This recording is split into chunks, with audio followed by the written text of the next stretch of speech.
Hello दोस्तों, क्या हाल है। मैं हूं आशीष और आज हम बात करेंगे मैकओएस सोनोमा के बारे में। अब इसको मैंने ऑलरेडी अपने मैकबुक M1 एयर पे ऑलरेडी इसको इंस्टॉल कर दिया है और मैं इसको बीटा टाइम से टेस्ट कर रहा हूं। फाइनली ये सभी के लिए अवेलेबल हो चुका है। तो बिना किसी देरी के मैं फटाफट से बताता हूँ कि इसमें हमें क्या कुछ नया देखने को मिलता है। चलिए स्टार्ट करते हैं। तो गाइज मैं सबसे पहले आपको दिखा देता हूँ सिस्टम सेटिंग्स में जाके कि जनरल अबाउट, यहाँ पर आप देख सकते हैं कि ये मेरा मैकबुक एयर M1 वाला है और 8GB रैम के साथ है और ये मैकओएस सोनोमा रन कर रहा है जिसका वर्जन है 14.0। अब क्योंकि हमने सेटिंग्स खोल लिया तो सेटिंग से ही स्टार्ट करते हैं। यहाँ पे आपको वॉलपेपर के अंदर कुछ नए चेंजेस देखने को मिलेंगे। तो सबसे पहले वॉलपेपर के बारे में बात कर लेते हैं।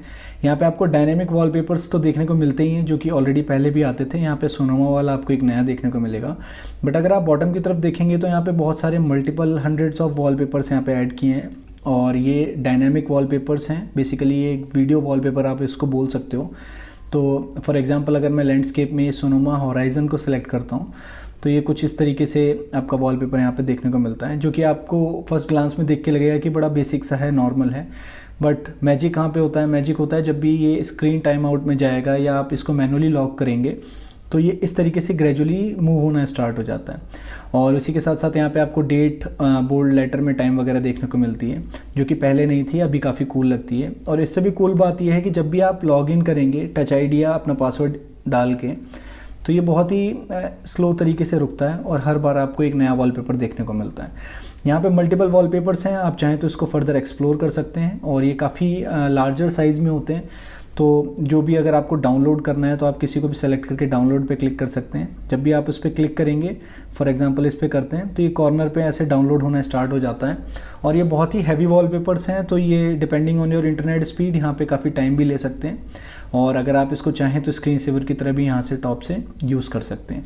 इसी के साथ साथ अगर हम बात करें बॉटम के साइड में, तो यहाँ पे आपको कुछ शफल वगैरह देखने को मिलते हैं। तो अब यहाँ पे लैंडस्केप में हमें मोर देन 60 वॉलपेपर देखने को मिलते हैं, तो आप यहाँ से शफल ऑन कर सकते हो।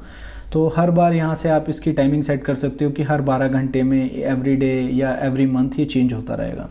या फिर आप यहाँ से कंटिन्यूसली भी इसको चूज़ कर सकते हो। और सिमिलरली हमारे यहाँ पे स्क्रीन सेवर्स भी हैं, तो जो भी वॉलपेपर आपको वहाँ देखने को मिले थे वो यहाँ से आप इसको सेलेक्ट कर सकते हो। वो एज अ स्क्रीन सेवर का भी काम करेंगे। मैं आपको यहाँ से लॉक स्क्रीन करके दिखा देता हूँ। तो यहाँ पे ये कार मूव होना स्टार्ट हो गई हैं और जब भी आप लॉगिन करेंगे तो हर बार ये धीरे से स्टॉप होंगी और हर बार आपको एक नया वॉलपेपर देखने को मिलेगा, जो कि काफ़ी कूल लगता है। तो अब हम बात कर लेते हैं विजेट्स के बारे में, क्योंकि विजेट्स में जो है काफ़ी कुछ चेंजेस देखने को मिलेंगे। जस्ट लाइक वेंचुरा, आप यहाँ से राइट से इसको एक्सेस तो कर ही सकते हैं, बट इसके अलावा अगर आप चाहें तो किसी भी विजेट को डायरेक्टली आप अपने डेस्कटॉप पे प्लेस कर सकते हैं कुछ इस तरीके से। और ये अगर आप चाहें तो डेस्कटॉप पे कहीं पे भी प्लेस कर सकते हो। फॉर एग्जांपल अगर मैं चाहता हूँ इस कॉर्नर में आए या इवन बिटवीन द फोल्डर्स, तो वो उस तरीके से एडजस्ट हो जाएगा और बाकी फोल्डर जो है उसको स्पेस देने के लिए अपने आप ही एडजस्ट हो जाते हैं, जो कि काफ़ी कूल लगता है। अब इससे अच्छी बात यह है कि जो भी विजेट्स थे वो डेस्कटॉप पे तो आप रख ही सकते हो, बट अगर आपके आईफोन के विजेट्स हैं तो अगर हम यहाँ से जाके एडिट विजेट्स पे जाएंगे तो लेफ्ट साइड में आप देख सकते हो यहाँ पे कि कुछ एप्लीकेशंस एक्स्ट्रा देखने को मिल रही है, लाइक क्रिकबज़। तो क्रिकबज़ जो है वो मेरे मैक पे इंस्टॉल नहीं है, बट अगर मैं चाहूँ तो इसके विजेट को, अपने आईफोन के विजेट को अपने मैक पे एक्सेस कर सकता हूँ। और ये कभी कभी कपल ऑफ सेकेंड्स लेता है, तो यहाँ पे रिफ्रेश हो जाएगा depending on your internet speed.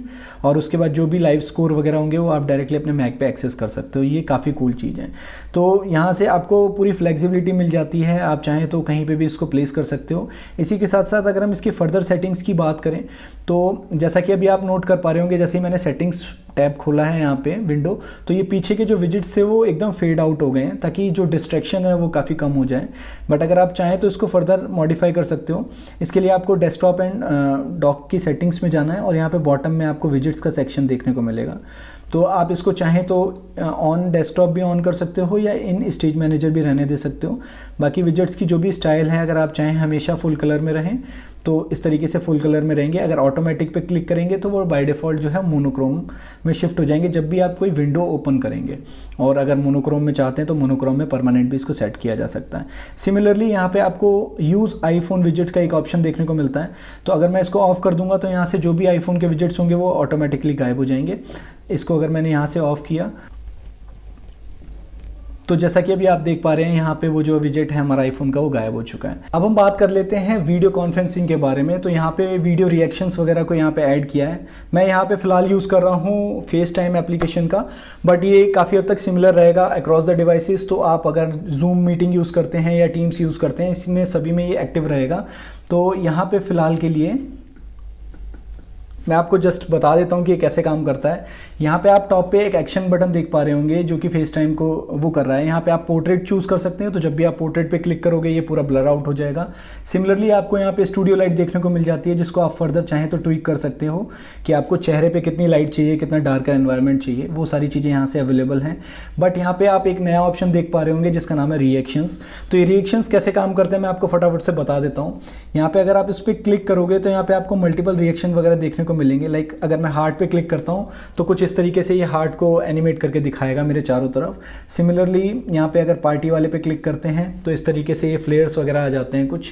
बाकी इनको एक्टिवेट करने के लिए अगर यहाँ से आप डायरेक्टली ऑन कर देते हो तो कुछ जेस्चर्स वगैरह का भी यूज़ कर सकते हो। फॉर एग्जांपल अगर मैं इस तरीके से हार्ट बनाता हूँ तो ये इस तरीके से हार्ट आ जाते हैं। सिमिलरली अगर मैं कुछ ऐसा जेस्चर करता हूँ तो यहाँ पे कुछ पार्टी लाइट्स वगैरह आ जाती हैं जो कि इंडिकेट करती हैं उसको।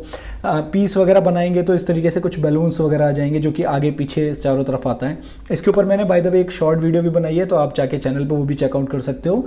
ये आईफोन कंटिन्यूटी कैमरा के साथ भी काम करता है। अगर आपके पास कोई आईफोन है तो आप डायरेक्टली उसको भी कनेक्ट कर सकते हो। अब हम बात कर लेते हैं कि ये स्क्रीन शेयरिंग में किस तरीके से काम करता है। तो यहाँ पे मैं एक कॉल करूँगा और आपको दिखाऊंगा कि किस तरीके से आप अपने आप को स्क्रीन प्रेजेंट करते टाइम बैक एंड फोर्थ रख सकते हो, अलग अलग कटआउट मोड में इसको यूज़ कर सकते हो। तो जब भी आप कोई स्क्रीन शेयरिंग करेंगे कुछ इस तरीके से, तो यहाँ पे आपको कुछ ऑप्शंस देखने को मिलते हैं। लाइक यहाँ पे अगर आप जाएंगे तो यहाँ पे स्क्रीन शेयरिंग का एक ऑप्शन है। जब भी आप इसको ऑन करेंगे तो यहाँ पे आपको 4-5 ऑप्शन देखने को मिलेंगे। एक तो है ये स्मॉल वाला, जब भी आप इसको स्मॉल पे क्लिक करेंगे और यहाँ से अगर मैं कोई एक स्क्रीन चूज़ करता हूँ, लेट्स से ये वाली, तो ये कुछ इस तरीके से मेरी स्क्रीन आ गई है। बट अगर मैं इसमें स्मॉल पे रखूँगा तो इस तरीके से मेरे चेहरे को ये कहीं पे भी मैं प्लेस कर सकता हूँ इस तरीके से।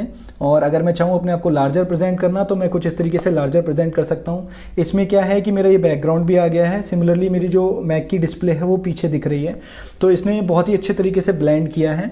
और इस तरीके से आप इनके साथ भी प्रेजेंट कर सकते हैं। ये जूम मीटिंग, टीम्स पे सभी पे काम करता है और काफ़ी अच्छा फीचर है। आपको कैसा लगा कमेंट करके ज़रूर बताना। अब हम बात कर लेते हैं सफारी ब्राउज़र के बारे में, क्योंकि सफारी ब्राउज़र में भी हमें काफ़ी कुछ चेंजेस देखने को मिलते हैं। तो यहाँ से मैं सफारी ब्राउज़र को ऑन करता हूँ। अब सबसे पहले हमें यहाँ पे प्रोफाइल्स देखने को मिल जाती हैं, जो कि यहाँ पे आप टॉप कॉर्नर में देख पा रहे होंगे। तो यहाँ पे पर्सनल, वर्क वगैरह की जो भी प्रोफाइल है आप मल्टीपल प्रोफाइल्स बना के रख सकते हो। जैसे अगर मैं चाहूँ तो स्विच टू वर्क प्रोफाइल करूँगा तो ये वर्क प्रोफाइल मेरी आ चुकी है। तो जो भी वर्क से रिलेटेड मेरे बुकमार्क्स या फेवरेट वेबसाइट्स हैं वो मैं यहाँ पे लिंक करके रख सकता हूँ, जो कि मेरी दूसरी प्रोफाइल से बिल्कुल सेपरेट रहेंगे। और जब भी मेरे को वर्क पे फोकस करना है तो मैं वर्क में चूज़ कर सकता हूँ, और सिमिलरली मैं पर्सनल विंडो को यहाँ से एक्सेस कर सकता हूँ।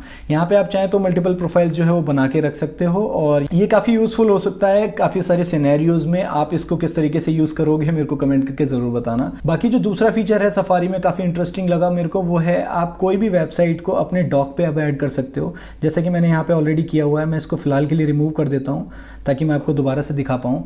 आपको कोई भी वेबसाइट ओपन करनी है, लेट्स से हम एप्पल की वेबसाइट ओपन कर लेते हैं, और अगर मैं चाहूँ तो लेट्स से आईफोन के पेज को मेरे को एज अ एप्लीकेशन मेरे डॉक पे लगाना है, तो मैं सफारी में वेबसाइट ओपन करने के बाद फाइल में जाऊंगा और यहाँ पे आपको एक ऑप्शन देखने को मिलेगा ऐड टू डॉक।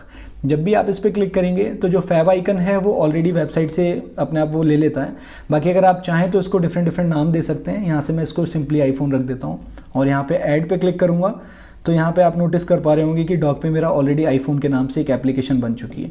अब लेट से अगर मैं इससे बैक आ जाता हूँ, ठीक है, और ये मेरा नॉर्मल पेज हो गया, but as soon as I open this iPhone वाली ऐप तो ये अपनी इंडिविजुअल ऐप में खुलेगा। जैसा कि आप यहाँ पे नोट कर पा रहे हैं, ये सफारी में ओपन नहीं हुआ है, इसने एज अ इंडिविजुअल ऐप इसको ऐड किया है। बट अगर आप चाहें तो इसको फर्दर एक्सप्लोर कर सकते हैं। लाइक मैंने आईफोन 15 पे क्लिक किया है यहाँ पे, तो ये अपनी विंडो में ही चल रहा है, सफारी बैकग्राउंड में मेरे अलग से एक्टिव है। इस तरीके से अगर आप चाहें तो मल्टीपल वेबसाइट्स को एज अ एप्लीकेशन बना के रख सकते हो, और जो भी आपकी फ्रिक्वेंटली विजिटेड वेबसाइट्स हैं उनको आप अपने फेवरेट ऐप की तरह यूज़ कर सकते हो, अपने डॉक पे स्टोर करके रख सकते हो। ये काफ़ी कूल है। इसी के साथ साथ जो बाकी iOS 17 में हमें फीचर देखने को मिलते थे लाइक पासवर्ड शेयरिंग वगैरह है, तो वो सारी चीज़ें यहाँ पे हैं। उसी के साथ साथ फर्दर इंप्रूवमेंट्स हुए हैं सफारी के अंदर, वो सारी चीज़ें हैं। ऑटो करेक्ट फीचर्स और डिक्टेशन में भी एप्पल ने काफ़ी सारे इंप्रूवमेंट्स किए हैं macOS Sonoma में, तो उसका भी मैं एक फटाफट से आपको डेमो दे देता हूँ। यहाँ पे मैंने नोट्स एप्लीकेशन को ओपन किया है। तो जब भी आप कोई सेंटेंस टाइप करते हो तो ये स्मार्ट तरीके से उसको आइडेंटिफाई कर लेता है और आपको सिंपली स्पेस बार हिट करना है वो पूरे सेंटेंस या वर्ड को कंप्लीट करने के लिए। ये काफ़ी अच्छा है।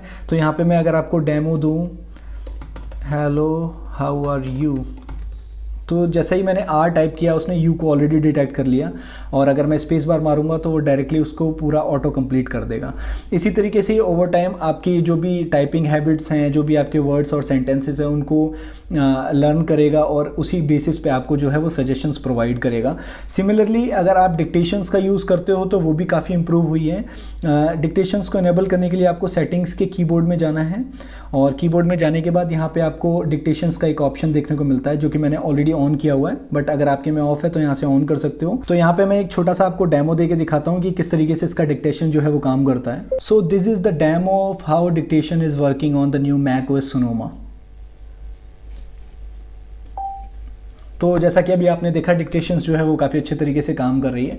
आप इसको फर्दर एक्सप्लोर कर सकते हो। मेरे डिवाइस में काफ़ी अच्छे से काम कर रहा है और कोई भी इशू नहीं है मेरे को। अब हम बात कर लेते हैं कुछ सिक्योरिटी एनहांसमेंट्स के बारे में। तो जब आप सेटिंग्स में जाएंगे और प्राइवेसी सिक्योरिटी के टैब में जाएंगे तो यहाँ पे बॉटम में आपको कुछ नए फीचर्स देखने को मिलेंगे, specifically this sensitive content warning. तो इसको आप ऑन ऑफ कर सकते हो।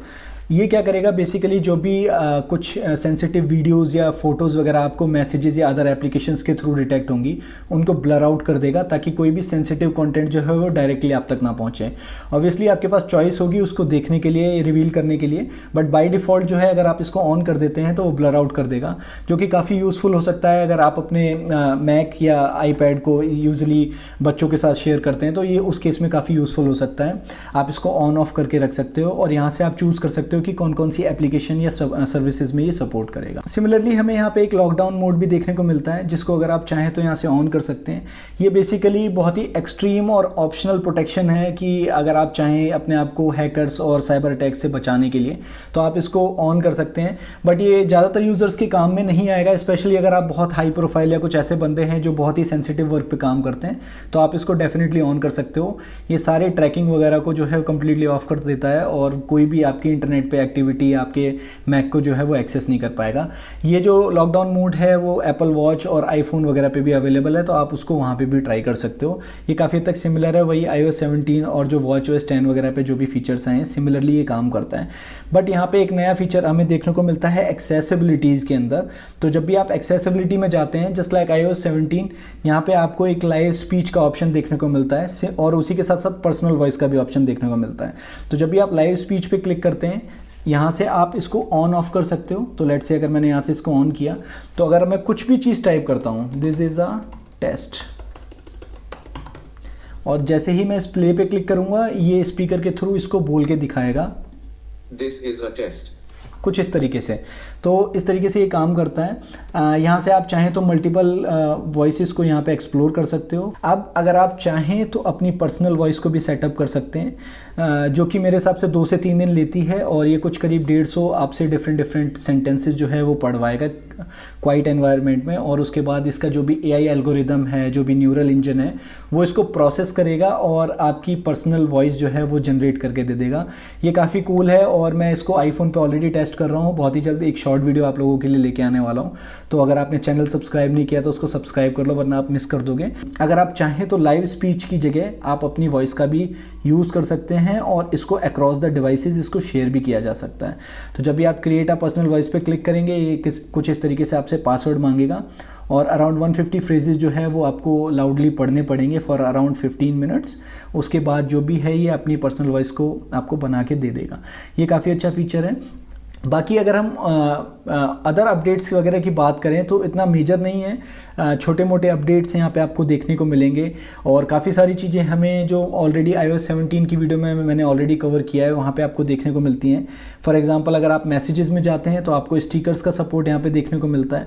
तो जो भी आपके स्टिकर्स वगैरह हैं जो iOS 17 में आए थे, सिमिलरली आपके यहाँ पे सारे एक्टिवेट हो जाते हैं। इसी तरीके से फाइंड माई में आप अपने ए टैग वगैरह को शेयर कर सकते हो।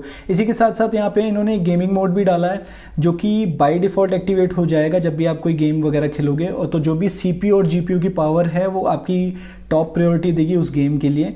और सिमिलरली आपके जो एयरपॉड्स वगैरह हैं वो ज़्यादा रिस्पॉन्सिव फील होंगे, जो डिले है, जो लेटेंसी जिसको हम बोलते हैं, वो काफ़ी हद तक कम आपको देखने को मिलेगी। मैं गेमिंग नहीं करता तो मैंने इसका टेस्ट नहीं किया है, बट ये बाय डिफ़ॉल्ट अपने आप ही एक्टिवेट हो जाएगा। बाकी अगर हम और कुछ फीचर्स की बात करें तो यहाँ पे आपको रिमाइंडर्स में ग्रॉसरी लिस्ट को ऑटोमेटिकली एडजस्ट कर देगा। विजुअल लुकअप जो कि ऑलरेडी हमारे iOS 17 की तरह काम करता है, तो किसी भी इमेज में अगर इसको कुछ ऑब्जेक्ट मिलता है, फॉर एग्जांपल अगर आप किसी फूड की इमेज देखेंगे तो उसकी जो भी रेसिपीज़ वगैरह है वो सारी यहाँ पे बता देता है। ए टैग का मैंने आपको ऑलरेडी बता ही दिया। अगर आप चाहें तो अपने म्यूज़िक में किसी फ्रेंड को इनवाइट कर सकते हैं। ये सारे सिमिलर जो फीचर्स हैं ये iOS 17 में मैंने ऑलरेडी कवर किए हुए हैं, तो आप जाके वो मेरी वीडियो देख सकते हो। बाकी ये बहुत ही मेजर अपडेट नहीं है, छोटा मोटा अपडेट ही है। वेंचुरा की तरह बहुत मेजर नहीं है, बट काफ़ी अच्छा और स्टेबल है। मेरी टेस्टिंग में अभी बैटरी लाइफ भी मेरी जो मैक की है वो ठीक चल रही है और कोई भी एज सच मेरे को परफॉर्मेंस इशूज़ यहाँ पे देखने को नहीं मिले। तो अगर आपके पास कोई मैक डिवाइस है तो आप डेफिनेटली इसको इंस्टॉल कर सकते हो। अगर हम कंपैटिबिलिटी की बात करें तो कोई भी आपके पास मैक है जो 2018 या 19 के बाद का है तो 90% चांस है कि वो कंपैटिबल रहेगा। बाकी मैं यहाँ पे एक स्क्रीनशॉट लगा देता हूँ, तो आप चाहो तो यहाँ पे पॉज करके अपने डिवाइस की कंपैटिबिलिटी लिस्ट जो है वो चेकआउट कर सकते हो। तो गाइस कैसी लगी आपको ये वीडियो मेरे को कमेंट करके ज़रूर बताना, और आपका एक्सपीरियंस कैसा है मैकओएस सोनोमा पे वो भी मेरे को कमेंट करके ज़रूर बताना। और मैं इस तरीके का कंटेंट लाता रहता हूँ, तो अगर आप चाहें तो मेरे चैनल को सब्सक्राइब कर सकते हैं ताकि आप फ्यूचर कंटेंट जो है वो मिस ना करें। चलिए मैं मिलता हूँ आपसे नेक्स्ट वीडियो में, तब तक के लिए ध्यान रखिए। Bye bye and take care.